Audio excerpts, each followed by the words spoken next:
یوسف را ندیدی؟ آن کودک عبرانی را میگویم. نه نمیدانم. تو را می آوردی؟ به پشت سر که نگاه کردم دیدم نیست. اصلا تو را با او چه کار؟ فلیح او را به من سپرد. اگر گم شود به سختی مجازات خواهم شد.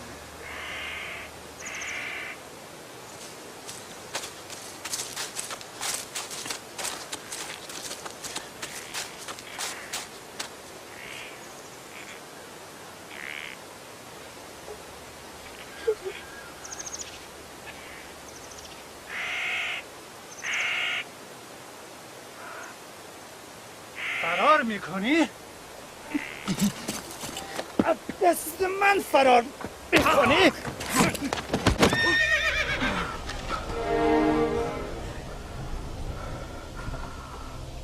چه شده؟ چرا بی‌تابی میکنی؟ نکند یوسف من لحظات بدی را سپری میکند؟ چی شده نبی خدا؟ حال یوسفم خوب نیست لیا.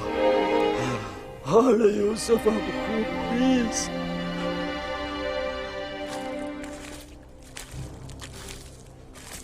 تا تو باشی که دیگر فرار نکنی. صاحبان تو گفته بودن که گریز پایی، اما من پاهای گریز تو را خواهم شکست. گریز از چنگ من ممکن نیست. نه نه نه نه، دستم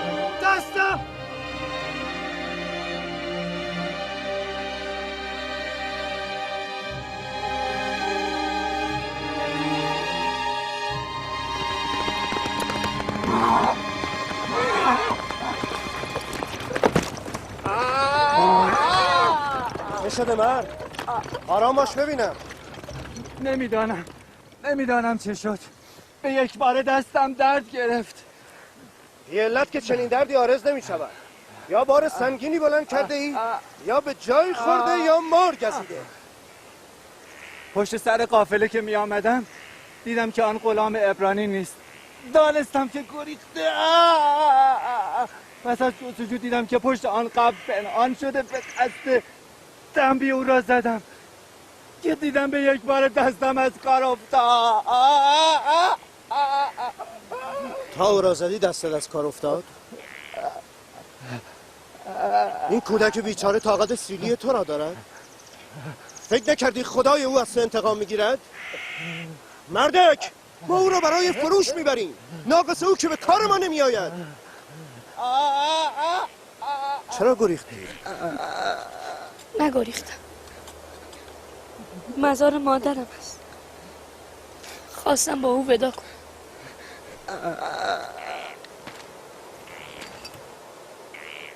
قبر برده نام و نشانم ندارد، چه رسد به موقع. اینجا مزار مادر یک برده نیست. تو کیستی یوسف؟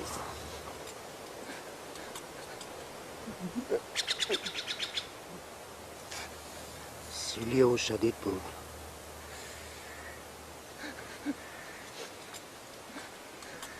تو میدانی اگر میگریختی من چه بلایی سر آن میآوردم؟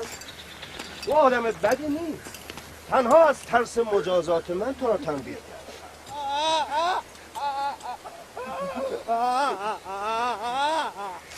آیا از او کینه‌ای به دل داری؟ مرا برای کینه توزی تربیت نکردن. آفرین بر تو. اگر او را ببخشی من هم بندهایت را برمی‌دارم. دیگر مرا نخواهد زد.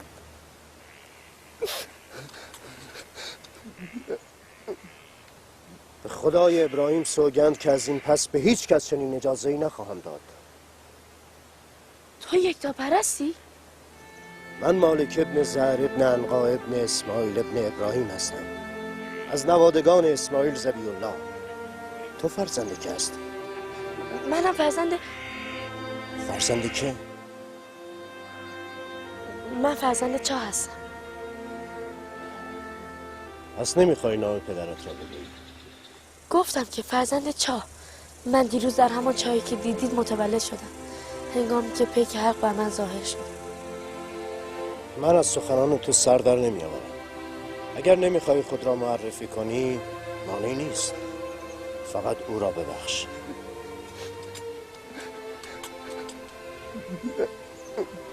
بسیار خوب، من هم او را بخشیدم. آفرین پسرم، با مزار مادرت ودا کن برویم.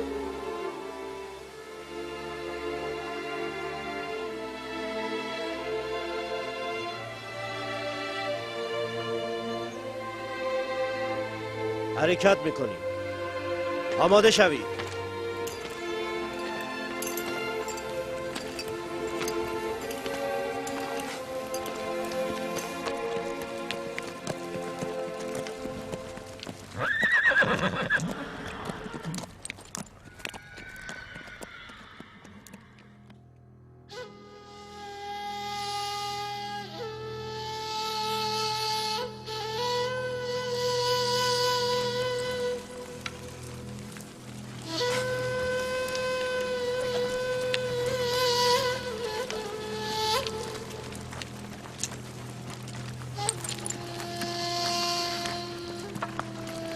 سلام پدر.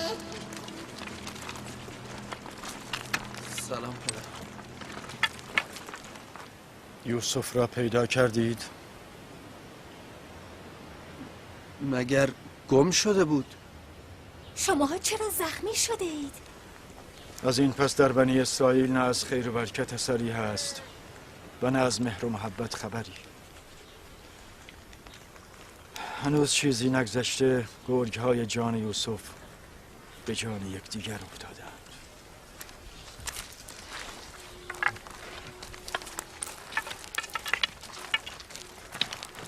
لاوی، من یوسف را به تو سپردم. اگر تو نبودی او را به صحرا نمی‌فرستادم. چرا از او مراقبت نکردی؟ چه بر سر یوسف آمده؟ چه بر سر یوسف آورده اید؟ حرف بزن! با تو هستم!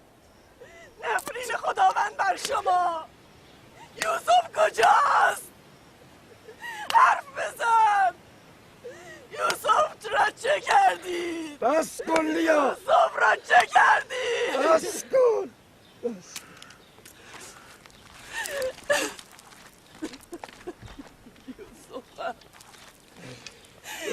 یوسف چند مطلب نظر مرا به خود جلب کرده. نمیدانم شما توجه کرده اید یا نه. اگر در طوفان راه را گم نمی کردیم اصلاً به این سمت نمی آمد. و اگر چارپایان ما بر سر چاه توقف نمی کردن ما نیز توقف نمی کردیم. و اگر تشنه نبودیم آب نمی کشیم. همه این حوادث لطف خدا بود که این برده نصیب ما شود و به سود سرشاری دست یابد. آنچه روزی توست نصیب می شود. همه عوامل هستی دست در دست هم می دهند تا تو به قسمت خود آنچه خداوند مقدر کرده است برسی. در این سفر این برده عبرانی هم نصیب ما بود.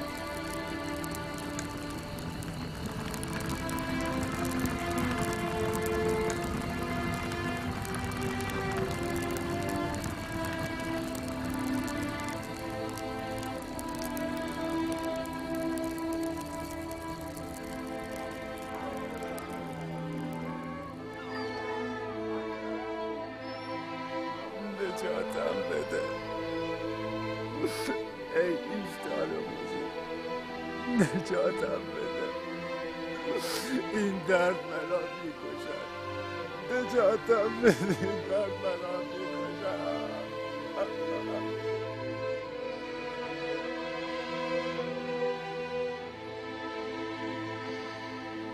نجاتم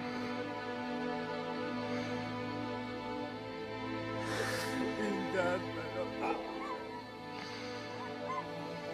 نجاتم بده. نجاتم بده ای ایشتر، نجاتم بده. این درد میکشد مرا. آی دستم، نجاتم بده این شهر بزرگون در برام میکشن.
نجاتم بده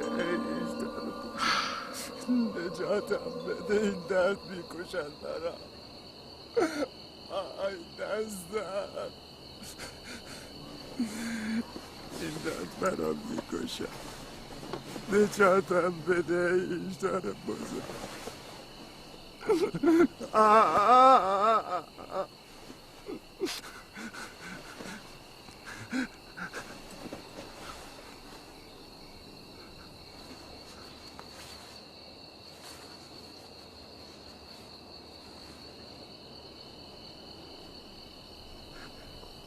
تو چه کردی؟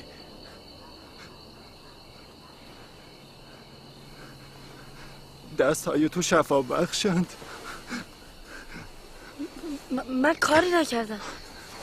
همه این کار را میکنن. با کمی فشردن و نرم کردن در تقلیل مییابد. اما مالک تلاش بسیار کرد و نرمش بسیار داد ولی هیچ فایده ای نکرد.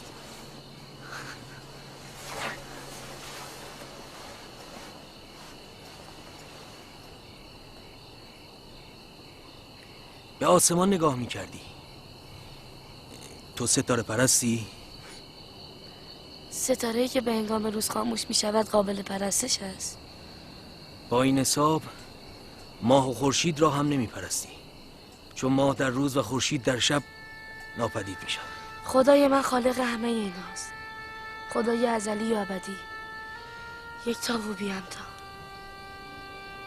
ظاهرا تو در عین کودکی خدایی بهتر از خدایان من و قطمیر انتخاب کرده ای. خدایی که هم تو را دوست دارد و هم دعایت را اجابت می کند. این هم شد معبود؟ این همه زجر کشیدم و ناله کردم ولی هیچ کاری نکردم. من از تو سپاسگزارم یوسف، سپاسگزارم.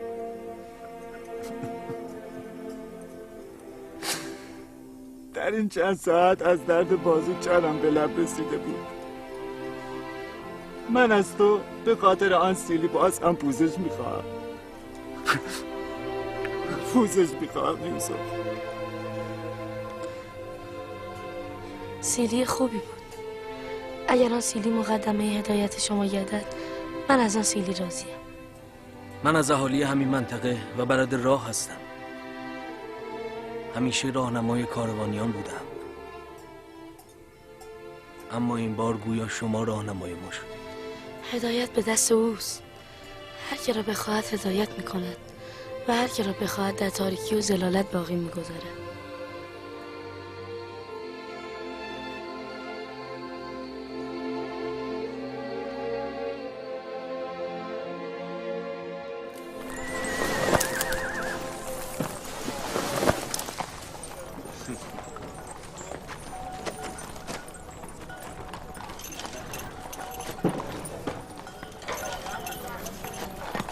من نمیدانم این کودک کیست، ولی دیشب دیدم که با یک دعا دست قطمیر را شفا داد.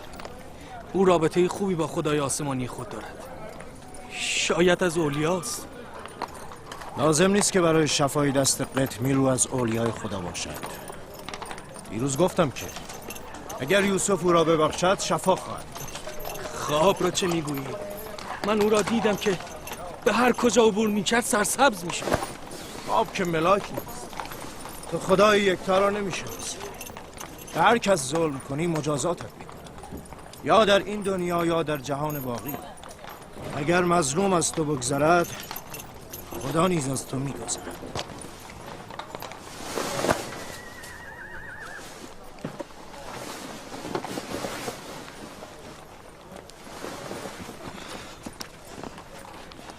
اینجا منطقه سرسبز و خرمی بود. امسال کمبود باران محصولات آن را تهدید می کند. من از اهالی همین منطقه هستم. اگر باران نبارد قحطی همه را از پای در می آورد.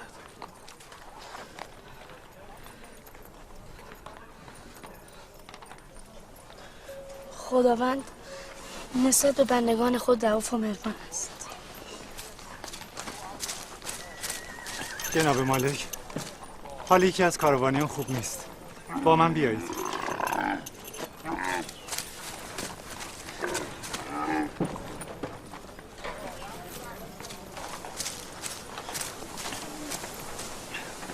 مدتی است بیمار است، اما امروز شدت پیدا کرده. حال او اصلا خوب نیست.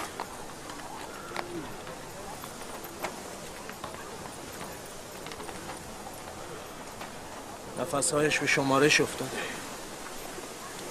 دیگر امیدی به او نیست. اما چاره چیست؟ نمیتوان او را به حال خود رها کرد. برای او تخت روانی درست کرده. به حیوانی ببندید تا با فاصله به دنبال کاروان بیاید. شما خوب میشوید. مرگ و زندگی هم به دست خداوند است.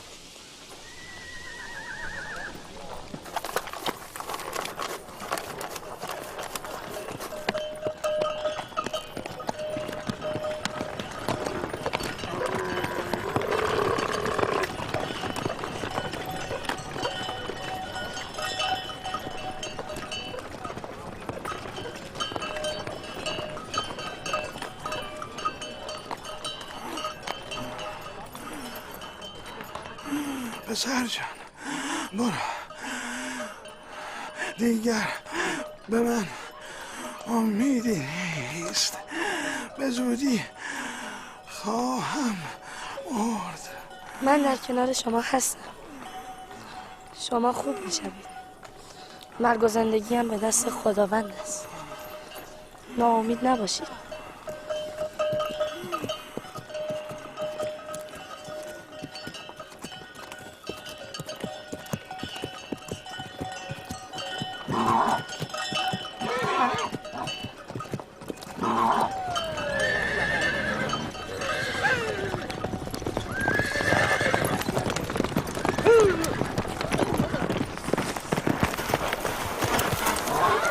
تو چرا با این بیمار همراه شده ای؟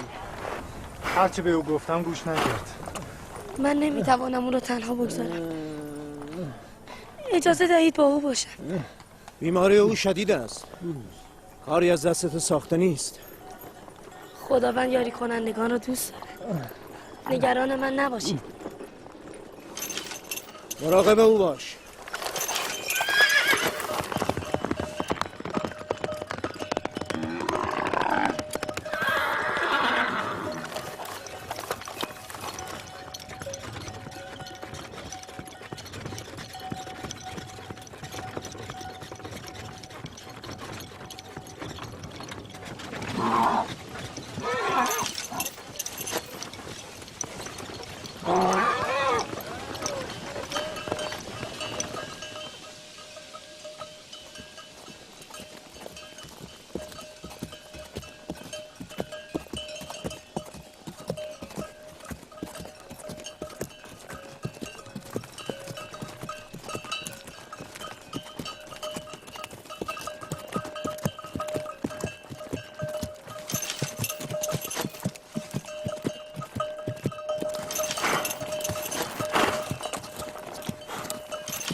حالت خوب شده.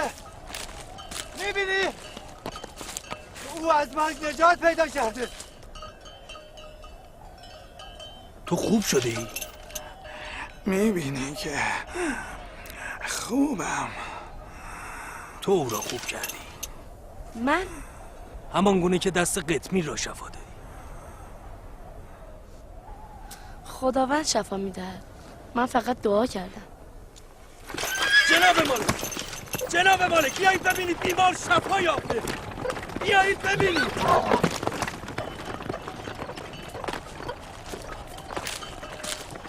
تو چرا این همه اصرار داشتی به همراه بیمار باشی؟ من نیز چون تو راهنما هستم. راهنمای خوب آن است که همه افراد کاروان را سالم به مقصد برسانند.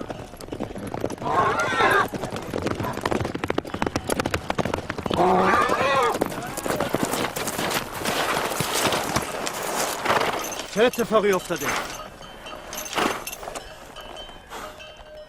یوسف گفت از تخت روان پیاده شو، راه برو. من همچنین کردم. میبینی که حالم خوب هست.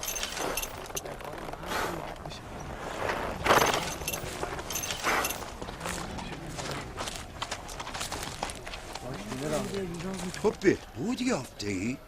من جانم را مدیون یوسف هستم. اگر مراقبت و همراهی او نبود بدون شک کار من تمام شده بود. این مراقبت ناچیز از عهده همه برمیآید. من کاری نکردم. این بیمار در حال مرگ بود و هیچ امیدی به او نداشتیم. من نمیدانم خدای تو چگونه خدایی است. همانقدر میدانم بسیار قدرتمند است و تو را نیز دوست می‌دارد. دیدم که تو در حقم دعا می‌کردی و همان دعا حال مرا دگرگون کرد.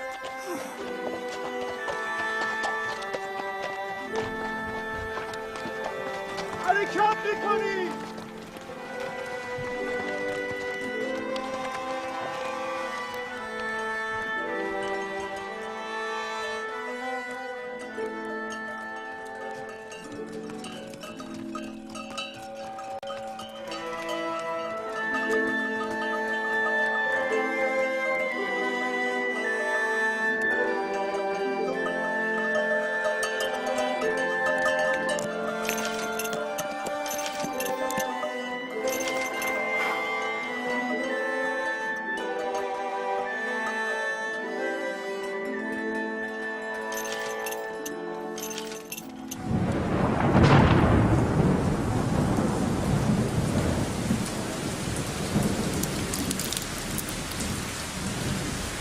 این باران به یمن وجود یوسف میبارد.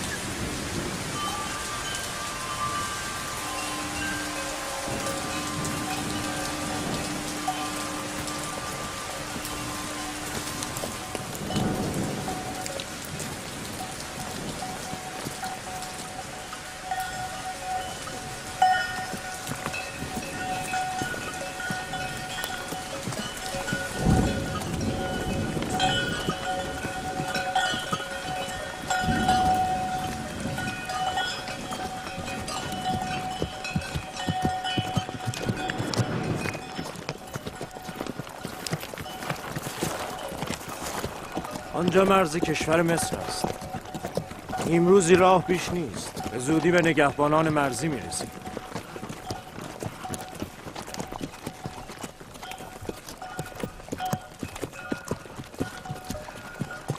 تا اینجا که آمدیم نگهبان مرزی ندیدیم. شام، کنعان و حجاز و دیگر بلاد همه ملوک و طوایفی اداره میشوند و دارای حدود و ثغور مشخصی نیستند. اما مصر کشور متمدنی است. برای نظم و نظام پیشرفته مرزهای مشخص و ارتش و حکومت می باشد.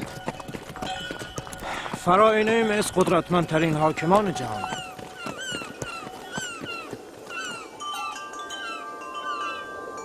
خداوند در این دیار غربت خود را در پناه تو قرار میدم و از تو یاری می‌طلبم.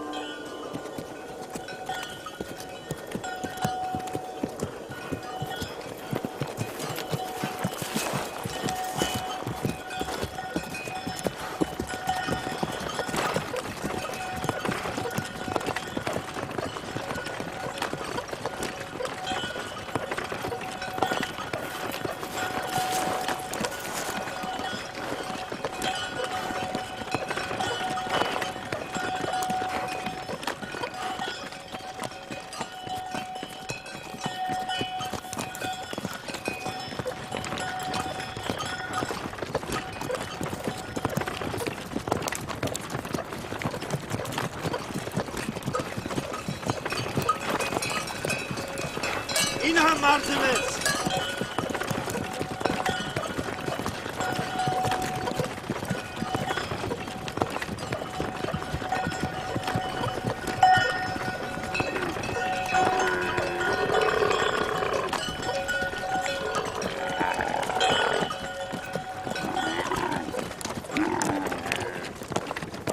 خدایا خود را به تو می سپارم.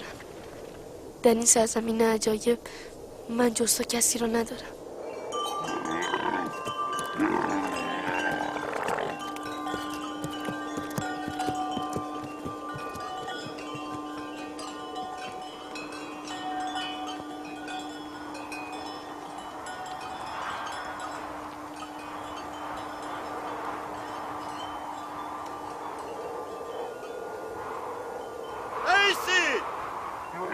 هستید؟ از کجا می آیید؟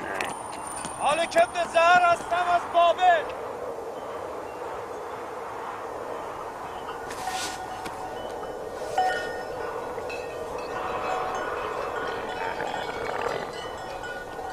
می توانید بروید.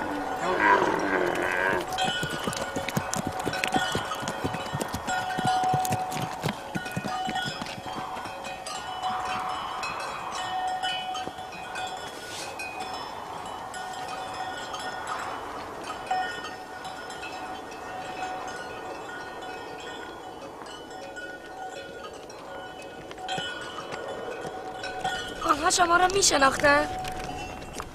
آری که می شناسن. ما سالهاست برای تجارت به مصر سفر می کنیم. مصر سرزمین کهنسال و متمدنی است. با شام و کنعان بسیار تفاوت دارد. لباس های عجیبی داشتن. آری، با این سربند چهره آنها شبیه مار کبرا شده است. اینجا به سرزمین مار معروف است. مصریان معتقدند که یک اژدها مار بزرگ حافظ سرزمین مصر است.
ما هم گاو و گوسفند داریم، اما نه این همه.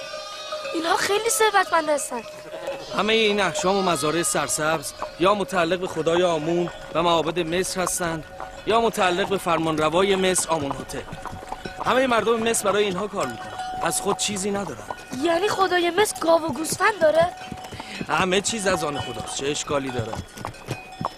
خداوند همه چیز خلق کرده، اما نه برای خودش.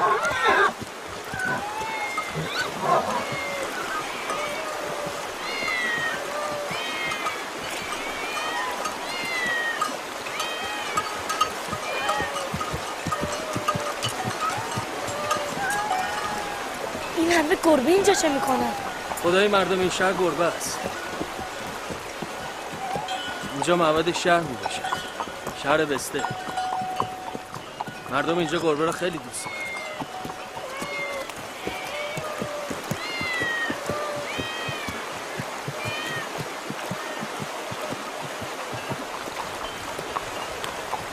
این گونه به من نگاه میکنه. من که گربه پرست نیستم. همه خدایان که چون خدای تو بی عیب و بی نظیر نیستن.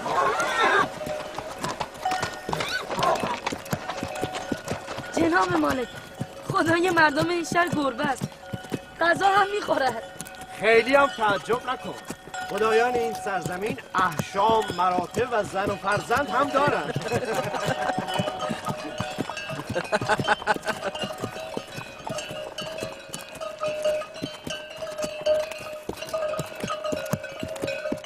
پس در مصر یکتاپرستی نیست؟ اصلا یکتاپرستی جرم است و شما هیچگاه نه سخنی از یکتاپرستی بگو و نه به خدایان مصر اهانت کن.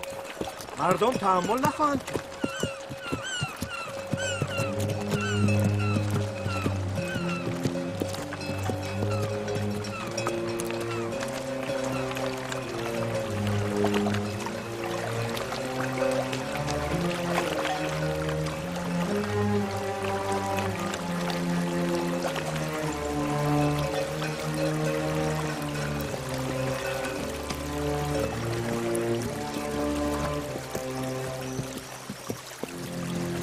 چه رود بزرگی؟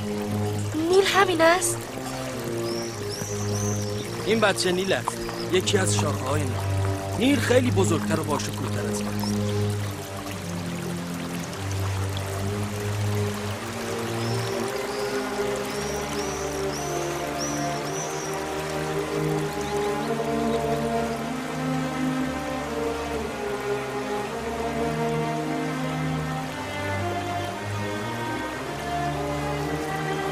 چرا مقدس؟ چون مردم مصر همه چیز خود را از نیل دارند. نیل نبود مصر هم نبود. ابتدای نیل را تا کنون کسی ندید. میگویند تنها خدایان به سرمنشه نیل راه دارند. این رود از جنوب به سوی شمال حرکت می‌کند و به مدیترانه می‌ریزد. ما اکنون از شمال به جنوب شهر قدیمی تبس می‌رویم. تبس شهر خدای آمون است.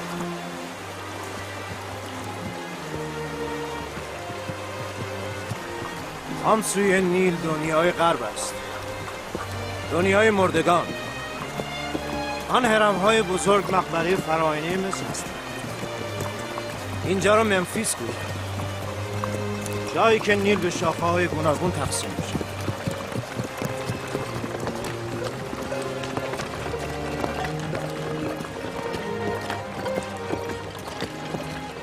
اگر یوسف را به یکی از ثروتمندان مصری بفروشیم، هم یوسف به نعمت و آسایش دست خواهد یافت، اما به سود سرشاری خواهیم رسید. ای کاش میشد یوسف را نفروشیم. در نهایت چه؟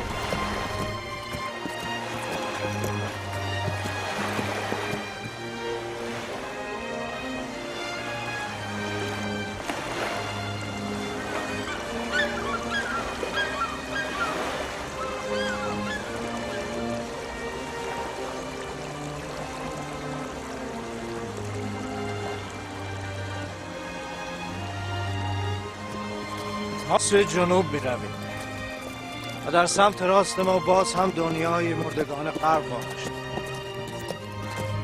آن کشتی مخصوص حمل اجساد است. در این طرف نیل که ما هستیم شهر باستانی تبس قرار دارد.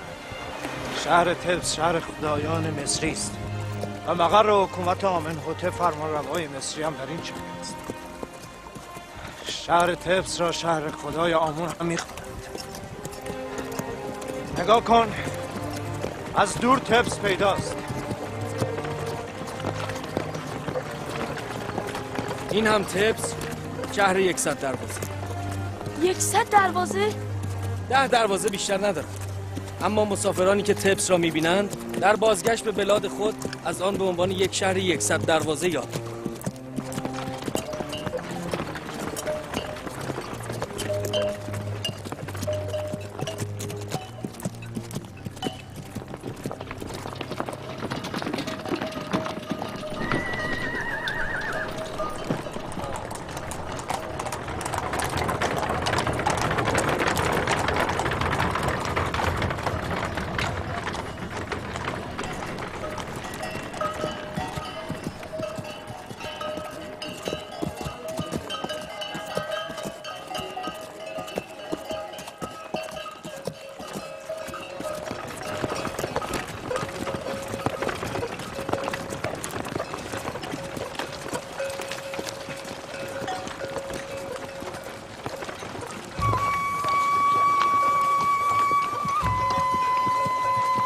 مالک ابن زهر هستم از بابل.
چه شده؟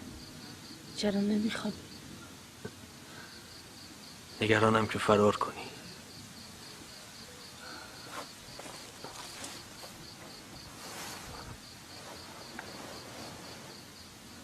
تو که هستی؟ چگونه موجودی هستی؟ قبلا پاسخ این سوال را گفتم. یوسف، خدایان من در مقایسه با خدای تو ضعیف و ناتوانند. برای من کمی از خدایت میگویی؟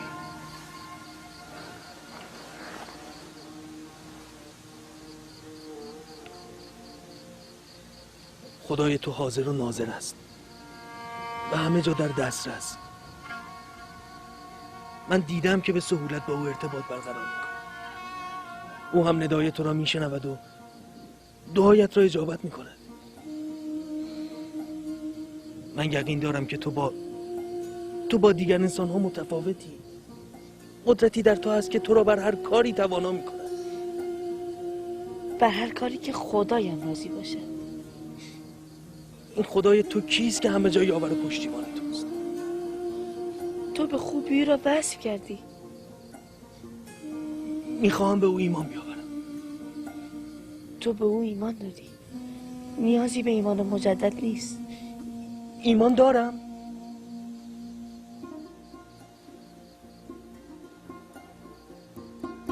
تو خدای مرا حاضر و ناظر خواندی. او را بر هر کاری توانا میدانی.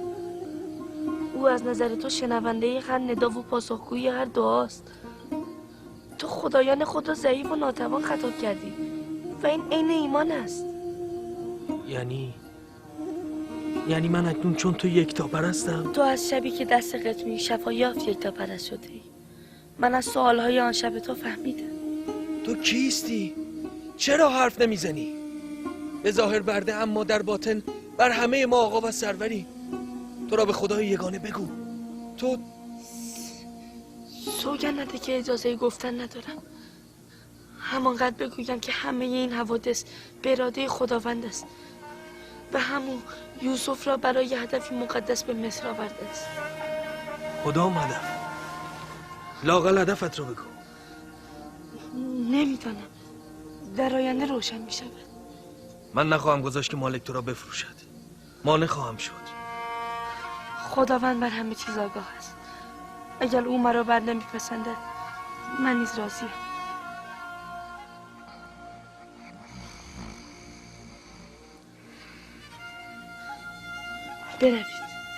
بروید و بخوابید و نگران بردگی من نباشید.